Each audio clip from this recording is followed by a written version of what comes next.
So the two-time defending champion Panthers win 8-3 on the road, and it's the second story tonight because the team in sports locally that has been a tribute to organizational stability in this market over this century has announced that they've got that feeling that was around the initial Hassan Whiteside where – oh, the Heat have a freak too now. The Heat have an athletic freak now too who is very young and ridiculously athletic. And it's like watching easier alley-oops to Bam when he's around the basket because the Heat have a bona fide big man star in that sport where you're like, ooh, that's athletic. That's more athletic than almost anything I'm watching. To have both of those things happen on the same night. To have Mike Ryan still yelling and howling at the sky at anything University of Miami related, and to have Chris Cody wander in here and say, do you want Booger McFarland talking about Thanksgiving? And I'm like, yeah, I do actually. Hey, happy Thanksgiving, buddy. I'm going home to Tampa, and I'm looking for some dressing and some ham because Boog don't do turkey, baby. What else do you have from your lazy Thanksgiving file? Lazy? That's not lazy. Lazy okay, he's doing a tough He had job. to run a search. Come on, man. I have Bill Belichick talking about his favorite side dishes. Other than football, what's your favorite Thanksgiving side dish? Yeah. I mean, pretty much everything. There's not much food that I don't like, so. Are you a cook? Could we start with dessert? Sure. And, but got to leave room for everything else, so. Yeah. It's great. It's a great holiday. It's a great holiday. Football, family, and football. I mean, football, family, and food, so. Yeah, sign me up. You forgot the family part. Football, family, and football. He meant to say football and football and football. What else do you have from your Thanksgiving file of lazy work because you, like everyone else in America, isn't actually working this week? I have Reese Davis reading a looks like submission for us. Greg Williams looks like your divorced uncle who brings a call girl to Thanksgiving. I don't think we're calling them call girls anymore. Of a time, Dan. Of a time. Relax. Reese Davis must really regret that. I don't know how we got any of that sound. That all seems like ESPN sound. None of that sound seems like it's ours. We got that in the negotiations. We got that as part of our library. What else do you have from our majestic Thanksgiving file? I have former Commanders owner Daniel Snyder wishing everyone a happy Thanksgiving. First off, happy Thanksgiving, everybody. Okay. All right, so that's sad. It's a little lazy. Okay, I admit. I was really worried with like the setup and the former team name. I'm like, Chris. You heard the silence? Where's he going? Where's he It going? took me a second to find Commanders. It's like Wilt Chamberlain yesterday. It's like, it's in there somewhere. Yeah. Somebody get me the right name. I have Les Miles talking about favorite part of Thanksgiving. We can get to that later. though. Can't tell the story of Thanksgiving without them. And I don't mean the Commanders. Call girl. Like, we're not doing it for Reese Davis, too. It's Greg Williams. If I made a list of people I would at least would want to say that. Look, I think my father calls them ladies of the night, or I think he graduated at his tawdriest to streetwalker. But call girl, like that seems like that was out of style. Call girl was like 2 generations ago. It's not okay to say that anymore. That's not what we're calling. That's not what we're calling ladies of the night. I think it's the most respectful way. Yeah. Do you have Les Miles there talking about Thanksgiving? I am the easiest man to please when it comes to food. I have to be honest. I think it's definitely the turkey with a warm gravy. Maybe it's the last spoon or fork of food on the plate, that has a little bit of salt and pepper and maybe a little bit of the turkey and gravy and some of the stuffing that would be there, and maybe just a smidgen of that cranberry stuff, right? Not like not kind of overwhelm the last bite, but that right there, oh my goodness, right? That last bite's worth a lot. I might add that the turkey sandwich with mayonnaise, mustard, and onions, and a little salad, a little lettuce, kind of makes for good eating later too, doesn't it? Now, while he makes a tremendous point, not ready to forgive him. I was just about to forgive him. Are we ready for champion Les Miles to get back in the LSU hunt? Because that one's interesting. I want to get to Lane Kiffin later in the show, but let's bypass the Panthers for a moment and just celebrate what seems to be a Miami Heat team that's going to be relevant all year. They've won 5 straight.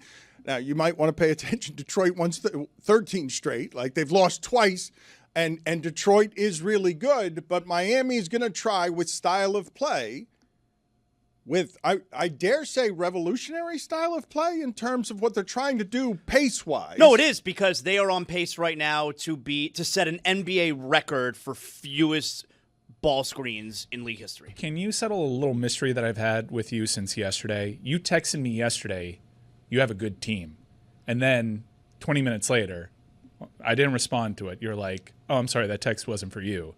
I was like, there's no way this guy's talking about the Cyclones. Who was that for? Someone with the Heat? Because they have a good team. It was meant for Mickey Arison. Yes, and Mike Ryan and Mickey Arison are like alphabetically. So you confuse sports owners. I get it. Yeah.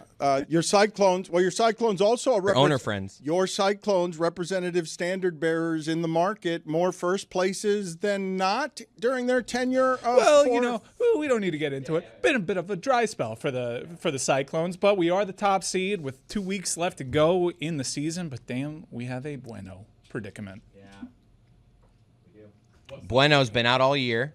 He just came back, and we're starting playoffs now. We've been cooking without him all year. But we have to work him back into the rotation, and a lot of Fronton rust on Bueno last game.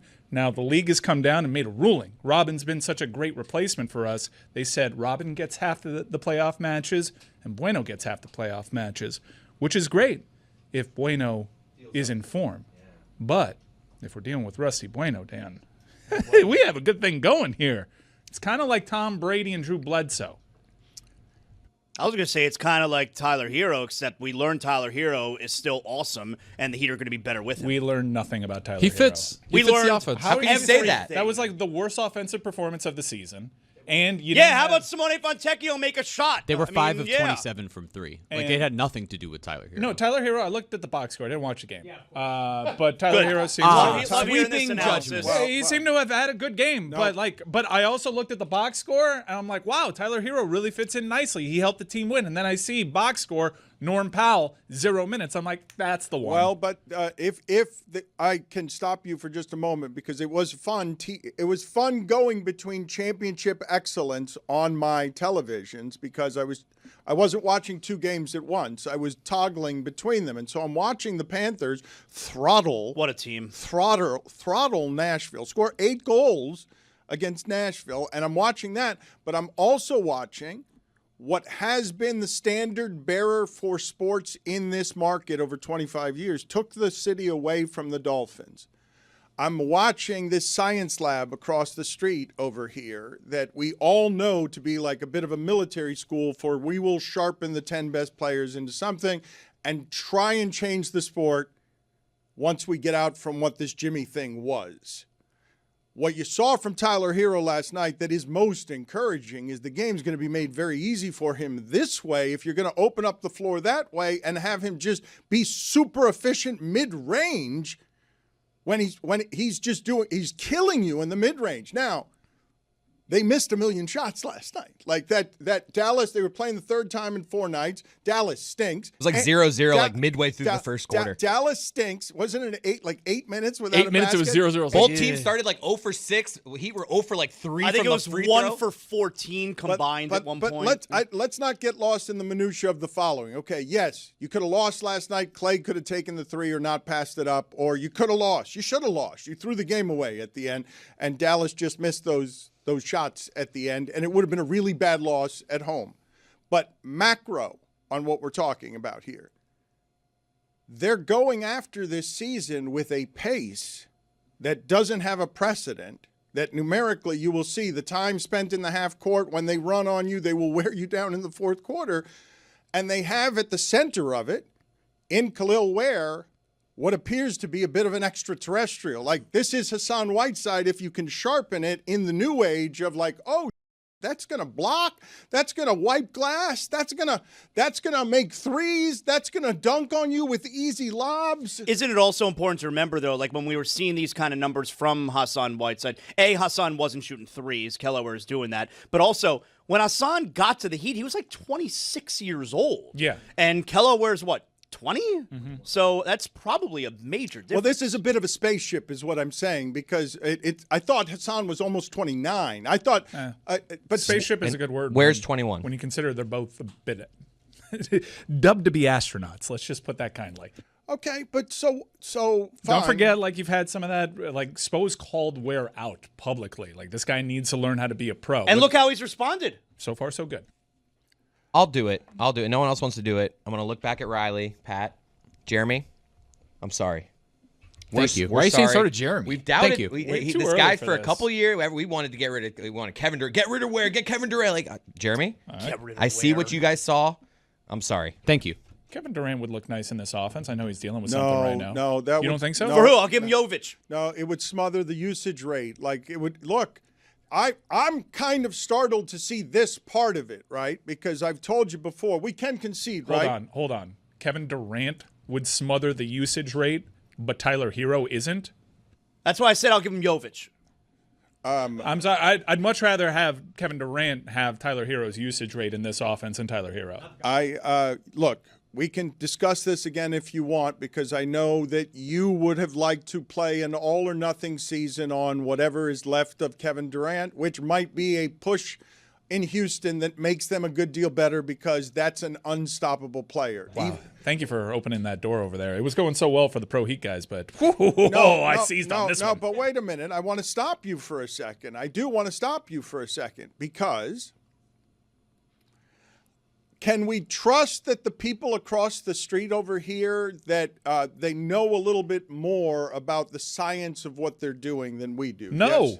Yes? They went 2 seasons wasting a window, and we pounded tables for them to do something. They did something, and now look at them. No, they don't get it. They don't. Oh, okay. You know they more threw than away they the do. last 2 seasons. Stop it. No, I'm glad that they righted the ship. It would appear, and they're going to be a feisty little 4 seed. That's cool. They need to continue adding. All right, that's what this team listen, is. Just settle down. You haven't watched the You games. settle down. You can't even get Not the a minute. channel. You can't even get the channel. They lose 2 You're straight. not They're back in the watching it. play-in. Listen Stop to me. it. Stop No, it. Stop you with this stop victory it. parade. You can't even watch the game. No, Stop with this victory parade. Like you guys accomplished something. No, listen. You're 2 games away from being the 10 seed going to Chicago again. Okay. Stop it. Yes. Well, Milwaukee's not even the 10 seed right now. Boston's at the bottom of the conference. It's 15 games. You guys sound like losers. Like you did something. Listen. You don't even watch the game. Well, I'll watch He when they're can't doing get the something. channel. No, you won't. You don't know how to get it. Chris You don't explained know to me what you I don't have know to what- do. you through don't Prime. know where- Hey, I'm a proud DraftKings partner. I seem to be the only one. You do not and cannot. I have a block on my screen, top right.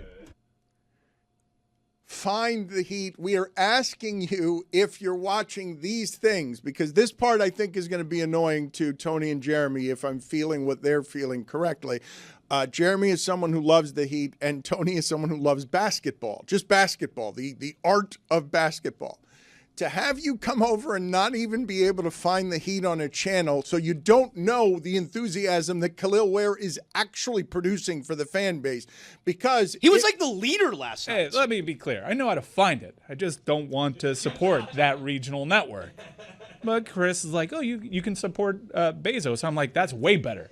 He seems nice. He was like the leader last night, Kel'el Ware. He was barking at dudes. He's swatting shots into 5th row. I mean, would I like him to swallow the shot like Alonzo used to do and not put in the 5th row? Fine, but it still gets that emotion out of Kel'el Ware, and that's what I like to see right there. I think it's time. We redraft 2024. Dan, Kel'el Ware should have been the #1 overall pick in last year's draft. I might have to push back. No, I might have to push back. You don't have to push back. I might have to push I'm going to back. save you the time from looking stupid, okay? Because if you have a 7-footer who hits threes and is 20 and 18, that guy is not the #1 overall pick I might in the take draft. the rookie of the year from that draft high. class. I might take the rookie of the year from that draft class. That draft class, Stephon Tony, Castle. is hot. I don't know that guy. Garbage. Stephon Castle won the rookie of the year. He's really good. He'd probably go #1. I know what team he plays on, but tell Mike. That sounds like a 2K He name. plays for the Spurs. Zachary Risache was #1. Alex Sarr was #2. These are I don't not know real that names. You're making up names. You're No, telling me Kel'el Ware, you do a redraft, he's not the #1 He would overall go 2. pick? He would go 2. He would No, go he wouldn't. #1 based on names that I've heard of before. That seems to be a really bad draft class. A 7-footer, historically bad. A 7-footer who gives you 20 and 18 is going number 1 over 6'6" Stephen Castle. Tony, get a clue. Buddy, if he was good, he would have won Rookie of the Year. In Zaz's You're defense, out. You're out to lunch. In Zaz's defense, win share leader and value over replacement player amongst the careers of that draft class thus far, Kel'el Ware leads in both. Kel'el Ware is so much more valuable than Stephen Castle will be. You're out to lunch. All right, so I've got. Hey, lunch is here, buddy. Right here. Look at me. Tony. Right here. Mediterranean. Meet you later. Sounding like a sucker. I do that to you. You don't do that to me. We get some of that tabbouleh later.